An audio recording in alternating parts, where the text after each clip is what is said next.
ಒಂದು ಸಣ್ಣ ಹಳ್ಳಿಯಲ್ಲಿ ಒಬ್ಬ ಸುಂದರ ಹುಡುಗಿ ಇದ್ದಳು. ಅವಳ ಹೆಸರು ಪಾಯಲ್. ಅವಳು ತುಂಬಾ ಮುಗ್ಧಳು. ಅವಳಿಗೆ 20 ವರ್ಷ. ಅವಳು ತನ್ನ ಹೆತ್ತವರೊಂದಿಗೆ ಸಂತೋಷದಿಂದ ವಾಸಿಸುತ್ತಿದ್ದಳು. ಆದರೆ ಹಳ್ಳಿಯ ಬಳಿ ದೊಡ್ಡ ದಟ್ಟವಾದ ಕಾಡು ಇತ್ತು. ಹಳ್ಳಿಯ ಎಲ್ಲರೂ ಆ ಕಾಡಿನ ಬಗ್ಗೆ ಅನೇಕ ಭಯಾನಕ ಕಥೆಗಳನ್ನು ಹೇಳುತ್ತಿದ್ದರು. ಇದಲ್ಲದೆ ಅವರು ಆ ಕಾಡನ್ನು ದೆವ್ವಗಳ ಕಾಡು ಎಂದು ಕರೆದರು. ಅಲ್ಲಿ ಅನೇಕ ಭಯಾನಕ ಘಟನೆಗಳು ನಡೆದಿವೆ ಎಂದು ಅವರು ಹೇಳಿದರು. ಆದ್ದರಿಂದ ಯಾರೂ ಕಾಡಿಗೆ ಹೋಗಲು ಧೈರ್ಯ ಮಾಡಲಿಲ್ಲ. ಆದರೆ ಪಾಯಲ್ ಬಾಲ್ಯದಿಂದಲೂ ಕಾಡುಗಳನ್ನು ಪ್ರೀತಿಸುತ್ತಿದ್ದಳು. ಅವಳು ಹಳ್ಳಿಯ ಕೊನೆಯಲ್ಲಿ ಕುಳಿತು ಕಾಡನ್ನು ನೋಡುತ್ತಿದ್ದಳು. ಎಲ್ಲರೂ ಭಯಪಡುವ ಅಲ್ಲಿ ಏನಿದೆ ಎಂದು ಅವಳು ಆಶ್ಚರ್ಯಪಟ್ಟಳು. ಕೊನೆಗೆ ಒಂದು ದಿನ ಅಲ್ಲಿ ಏನಿದೆ ಎಂದು ತಿಳಿಯುವ ಬಯಕೆ ಹೆಚ್ಚಾಯಿತು. ಆದರೆ ಅವಳು ಯಾರಿಗೂ ಹೇಳದೆ ಮೌನವಾಗಿದ್ದಳು. ಮರುದಿನ ಸೂರ್ಯ ಉದಯಿಸಿದ ತಕ್ಷಣ ಅವಳು ನೀರಿನ ಬಾಟಲಿ, ಸ್ವಲ್ಪ ಆಹಾರ ಮತ್ತು ಟಾರ್ಚ್ನೊಂದಿಗೆ ಕಾಡಿಗೆ ಹೊರಟಳು. ಅವಳು ಕಾಡಿನ ಹತ್ತಿರ ಬಂದಾಗ ಅವಳು ಆಳವಾದ ಉಸಿರನ್ನು ತೆಗೆದುಕೊಂಡು ಕಾಡಿಗೆ ಹೆಜ್ಜೆ ಹಾಕಿದಳು. ಕಾಡು ದೊಡ್ಡ ಮರಗಳು ಮತ್ತು ಪಕ್ಷಿಗಳ ಚಿಲಿಪಿಲಿಯಿಂದ ತುಂಬಾ ಸುಂದರವಾಗಿ ಕಾಣುತ್ತಿತ್ತು. ಅದನ್ನು ನೋಡಿದ ನಂತರ ಪಾಯಲ್ ತನ್ನ ಹಳ್ಳಿಯಲ್ಲಿದ್ದಾಳೆಂದು ಭಾಸವಾಯಿತು. ಈ ಕಾಡಿನ ಬಗ್ಗೆ ಅವರೆಲ್ಲರೂ ಹೇಳಿದ್ದು ಸುಳ್ಳು ಎಂದು ಅವಳು ಭಾವಿಸಿದಳು. ಅವರು ಹಾಗೇ ನಡೆಯುತ್ತಿದ್ದಾಗ ಅರ್ಧ ಗಂಟೆ ಕಳೆದಾಗ ಪಾಯಲ್ಗೆ ಇದ್ದಕ್ಕಿದ್ದಂತೆ ಹಿಂದಿನಿಂದ ಯಾರೋ ತನ್ನನ್ನು ನೋಡುತ್ತಿರುವಂತೆ ಭಾಸವಾಯಿತು. ಅವಳು ತಕ್ಷಣ ಸುತ್ತಲೂ ನೋಡಿದಳು ಮತ್ತು ಯಾರೂ ಕಾಣಲಿಲ್ಲ. ಆದ್ದರಿಂದ ಅವಳು ಇದೆಲ್ಲವೂ ತನ್ನ ಕಲ್ಪನೆ ಎಂದು ಭಾವಿಸಿ ಮುಂದೆ ಹೋದಳು. ಆದರೆ ಸ್ವಲ್ಪ ಸಮಯದ ನಂತರ ಅವಳು ತನ್ನ ಹಿಂದೆ ಒಣ ಎಲೆಗಳು ನಡೆಯುತ್ತಿರುವ ಶಬ್ದವನ್ನು ಕೇಳಿದಳು. ನಂತರ ಪಾಯಲ್ ತಿರುಗಿ ನೋಡಿದಾಗ ಅವಳ ಕಣ್ಣುಗಳ ಮುಂದೆ ಒಂದು ದೊಡ್ಡ ಗೊರಿಲ್ಲಾ ಕಾಣಿಸಿಕೊಂಡಿತು. ಗೊರಿಲ್ಲಾದ ಕಣ್ಣುಗಳು ಯಾವುದೋ ನಿಗೂಢ ಬೆಳಕಿನಿಂದ ತುಂಬಿದ್ದವು ಮತ್ತು ಅದು ಭಯಾನಕವಾಗಿ ಕಾಣುತ್ತಿತ್ತು. ಅವಳು ಅದನ್ನು ನೋಡಿದಾಗ ಪಾಯಲ್ನ ಹೃದಯದಲ್ಲಿ ರೈಲುಗಳು ಓಡುತ್ತಿದ್ದವು. ಗೊರಿಲ್ಲಾ ತನ್ನ ಮೇಲೆ ಎಲ್ಲಿ ದಾಳಿ ಮಾಡುತ್ತಿದೆ ಎಂದು ಆಶ್ಚರ್ಯಪಡುತ್ತಾ ಭಯದಿಂದ ನಡುಗುತ್ತಿದ್ದಳು. ಆದರೆ ಆಶ್ಚರ್ಯಕರವಾಗಿ ಗೊರಿಲ್ಲಾ ತನ್ನ ಮೇಲೆ ದಾಳಿ ಮಾಡಲಿಲ್ಲ. ಅವಳು ಶಾಂತವಾಗಿ ನಿಂತು ಅವಳನ್ನು ನೋಡಿದಳು. ಆದಾಗ್ಯೂ ಪಾಯಲ್ ಭಯದಿಂದ ಅಲ್ಲಿಂದ ನಿಧಾನವಾಗಿ ಹಿಂದೆ ಸರಿಯಲು ಪ್ರಾರಂಭಿಸಿದಳು. ಆದರೆ ನಂತರ ಗೊರಿಲ್ಲಾ ತನ್ನ ಉದ್ದನೆಯ ಕಾಲುಗಳಿಂದ ತನ್ನ ದಾರಿಯನ್ನು ನಿರ್ಬಂಧಿಸಿತು ಮತ್ತು ಶಬ್ದವನ್ನು ಸಹ ಮಾಡಿತು. ಅದನ್ನು ನೋಡಿದ ನಂತರ ಗೊರಿಲ್ಲಾ ತನ್ನ ಮೇಲೆ ದಾಳಿ ಮಾಡುವ ಉದ್ದೇಶವನ್ನು ಹೊಂದಿಲ್ಲ ಎಂದು ಪಾಯಲ್ಗೆ ಅರ್ಥವಾಯಿತು. ಗೊರಿಲ್ಲಾ ಅವಳಿಗೆ ಏನನ್ನಾದರೂ ಹೇಳಲು ಬಯಸಿತು. ಆ ಕ್ಷಣದಲ್ಲಿ ಗೊರಿಲ್ಲಾ ಇದ್ದಕ್ಕಿದ್ದಂತೆ ದೊಡ್ಡ ಎಲೆಯೊಂದಿಗೆ ಪಾಯಲ್ ಕಡೆಗೆ ಬಂದಿತು. ಪಾಯಲ್ ಅವಳು ಹೆದರುತ್ತಿದ್ದರೂ ಸಹ ಅವಳು ಮುಂದೆ ಹೋಗಿ ಎಲೆಯನ್ನು ತೆಗೆದುಕೊಂಡಳು. ಅದರ ಮೇಲೆ ಕೆಲವು ಗುರುತುಗಳಿದ್ದವು. ಅದು ರಹಸ್ಯ ಸಂದೇಶದಂತೆ ಕಾಣುತ್ತಿತ್ತು. ಗೊರಿಲ್ಲಾ ಅವಳಿಗೆ ಸನ್ನೆ ಮಾಡಿತು. ಗೊರಿಲ್ಲಾ ತನ್ನನ್ನು ಹಿಂಬಾಲಿಸಲು ಬಯಸುತ್ತಿದೆ ಎಂದು ಪಾಯಲ್ಗೆ ಅರ್ಥವಾಯಿತು. ಆದರೆ ಪಾಯಲ್ ಭಯಾನಕವೆನಿಸಿದರೂ ಅಲ್ಲಿ ಏನಾಗುತ್ತದೆ ಎಂದು ತಿಳಿಯುವ ಉತ್ಸಾಹದಿಂದ ಪಾಯಲ್ ಗೊರಿಲ್ಲಾ ಜೊತೆ ಹೋದಳು. ಗೊರಿಲ್ಲಾ ಅವಳನ್ನು ಒಂದು ಗುಹೆಗೆ ಕರೆದೊಯ್ದು ಒಳಗೆ ಹೋಗುವಂತೆ ಸನ್ನೆ ಮಾಡಿತು. ಪಾಯಲ್ ಭಯಭೀತಳಾಗಿ ಗುಹೆಯೊಳಗೆ ನೋಡಿದಳು. ಅವಳು ಏನೋ ಹೊಳೆಯುತ್ತಿರುವುದನ್ನು ನೋಡಿ ಒಳಗೆ ಹೋದಳು. ಅಲ್ಲಿ ಅವಳು ಹೊಳೆಯುವ ಹಾರ ಮತ್ತು ಹಳೆಯ ಡೈರಿಯನ್ನು ನೋಡಿದಳು. ಅವಳು ಅದನ್ನು ತೆಗೆದುಕೊಂಡು ಓದಲು ಪ್ರಾರಂಭಿಸಿದಳು. ಅವಳು ಅದನ್ನು ಓದಲು ಪ್ರಾರಂಭಿಸಿದಾಗ ಯಾರೋ ಹಿಂದಿನಿಂದ ತಳ್ಳಿದಂತೆ ಭಾಸವಾಯಿತು. ಅವಳು ಹಿಂತಿರುಗಿ ನೋಡಿದಾಗ ಯಾರೂ ಇರಲಿಲ್ಲ. ಗುಹೆಯ ಹೊರಗೆ ಗೊರಿಲ್ಲಾ ಏನನ್ನೋ ಕಳೆದುಕೊಂಡಂತೆ ದುಃಖಿತಳಾಗಿ ಕಾಣುತ್ತಿದ್ದಳು. ಪಾಯಲ್ ಡೈರಿಯನ್ನು ಓದುತ್ತಲೇ ಇದ್ದಳು. ಆದರೆ ಅದರಲ್ಲಿರುವ ವಿಷಯಗಳು ತುಂಬಾ ವಿಚಿತ್ರವಾಗಿದ್ದವು.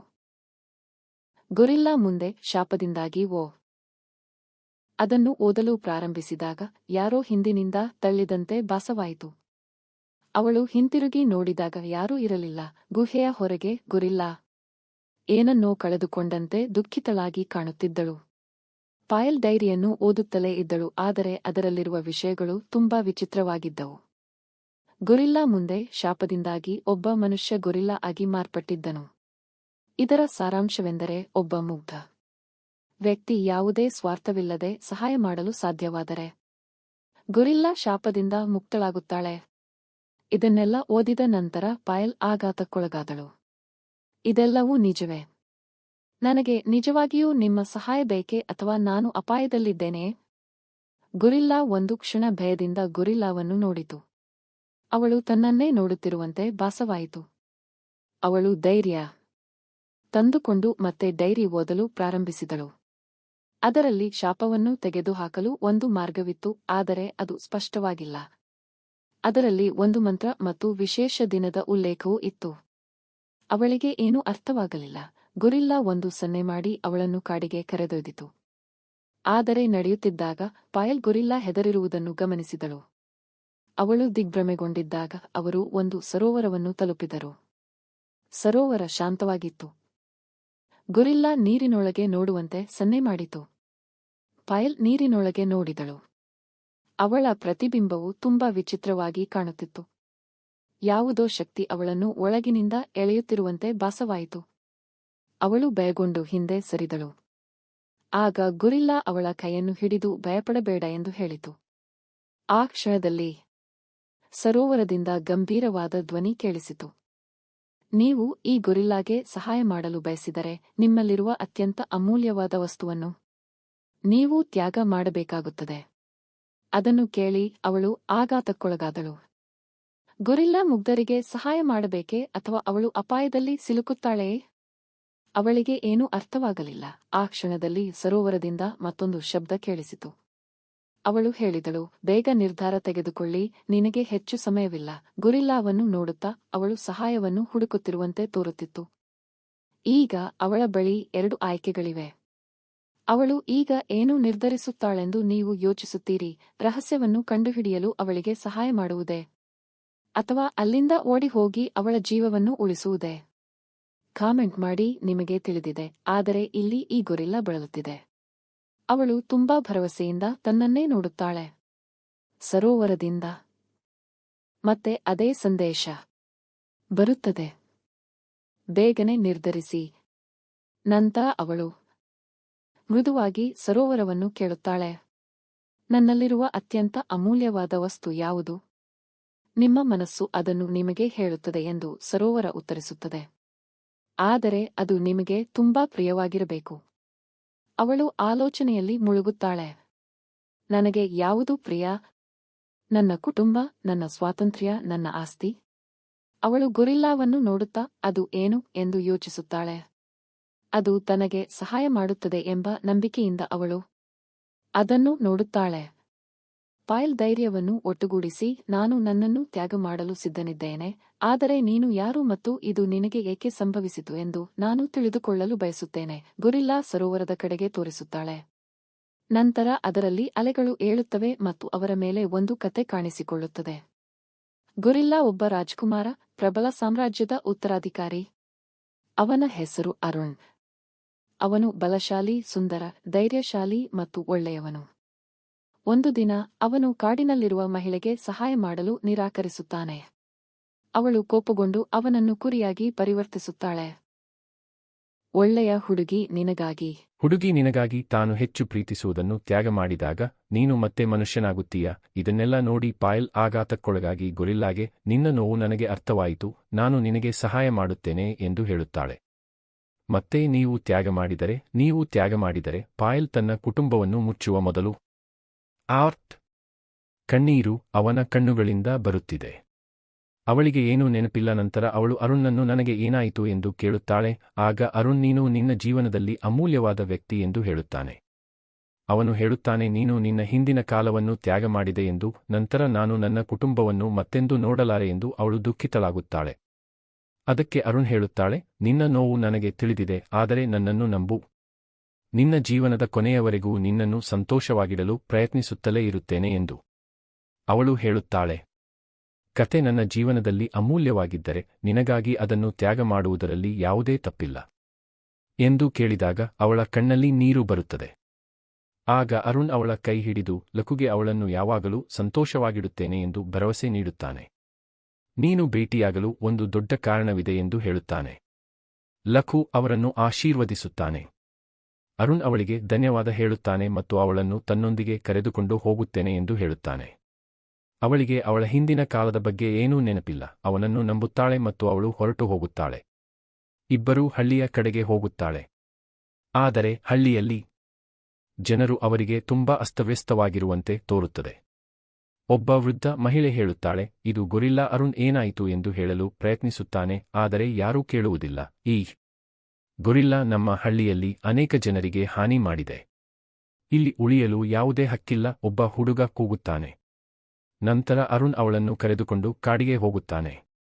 ಅವನು ಮೌನವಾದ ಸ್ಥಳದಲ್ಲಿ ಕುಳಿತು, ನಾನು ಮನುಷ್ಯನಾಗಿದ್ದೇನೆ, ಆದರೆ ಜನರು ಇನ್ನೂ ನನ್ನನ್ನು ಸ್ವೀಕರಿಸುತ್ತಿಲ್ಲ, ಇದರರ್ಥ ಶಾಪ ಇನ್ನೂ ಮುಗಿದಿಲ್ಲ ಎಂದು ಹೇಳುತ್ತಾನೆ. ನಂತರ ಅವಳು ಏನಾಯಿತು ಎಂದು ಕೇಳುತ್ತಾಳೆ.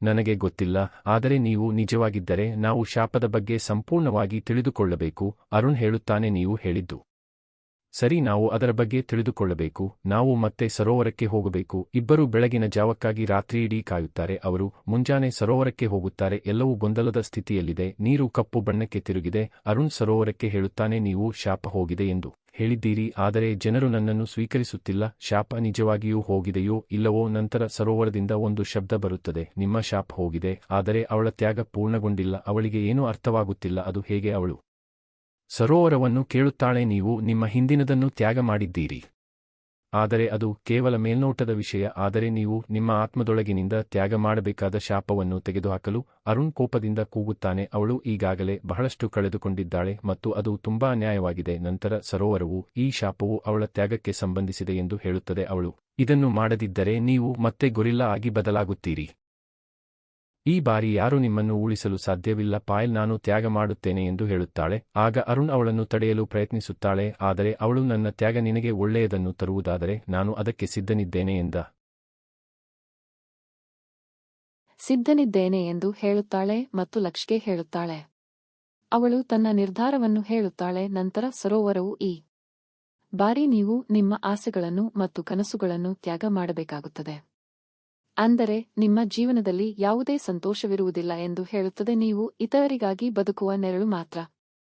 ಅವಳು ಒಪ್ಪುತ್ತಾಳೆ. ನಂತರ ಸರೋವರದಿಂದ ಬೆಳಕು ಬಂದು ಪಾಯಲ್ ಅನ್ನು ಸುತ್ತುವರೆದಿದೆ. ಆ ಬೆಳಕು ಅರುಣ್ ಅವನ ಕಣ್ಣುಗಳನ್ನು ಮುಚ್ಚುವಂತೆ ಮಾಡುತ್ತದೆ. ಅವಳ ಮುಖದಲ್ಲಿ ನೋವು ಸ್ಪಷ್ಟವಾಗಿ ಗೋಚರಿಸುತ್ತಿದೆ. ಅರುಣ್ ನಿಲ್ಲಿಸಲು ಕಿರುಚುತ್ತಿದ್ದಾನೆ, ಆದರೆ ಸರೋವರವು ತನ್ನ ಕೆಲಸವನ್ನು ಮುಗಿಸಿದ ನಂತರ ಅವಳನ್ನು ಬಿಟ್ಟು ಹೋಗುತ್ತದೆ. ಅವಳು ಪ್ರಜ್ಞೆ ತಪ್ಪುತ್ತಾಳೆ. ಅರುಣ್ ಅವಳನ್ನು ಹಿಡಿದು ಎಚ್ಚರಿಕೆಯಿಂದ ಕೆಳಗೆ ಇರಿಸಿ ಅವಳನ್ನು ಎಬ್ಬಿಸಿ, ನೀನು ಹೇಗಿದ್ದೀಯಾ ಎಂದು ಕೇಳುತ್ತಾಳೆ. ಅವಳು ಅವನನ್ನು ನೋಡುತ್ತಿದ್ದಾಳೆ, ಆದರೆ ಅವಳ ಕಣ್ಣುಗಳಲ್ಲಿ ಯಾವುದೇ ಭಾವನೆ ಇಲ್ಲ. ನಿನಗೆ ಸಹಾಯ ಮಾಡುವುದನ್ನು ಬಿಟ್ಟು ನನ್ನ ಜೀವನದಲ್ಲಿ ಏನೂ ಉಳಿದಿಲ್ಲ ಎಂದು ಅವಳು ಅವನಿಗೆ ಹೇಳುತ್ತಾಳೆ.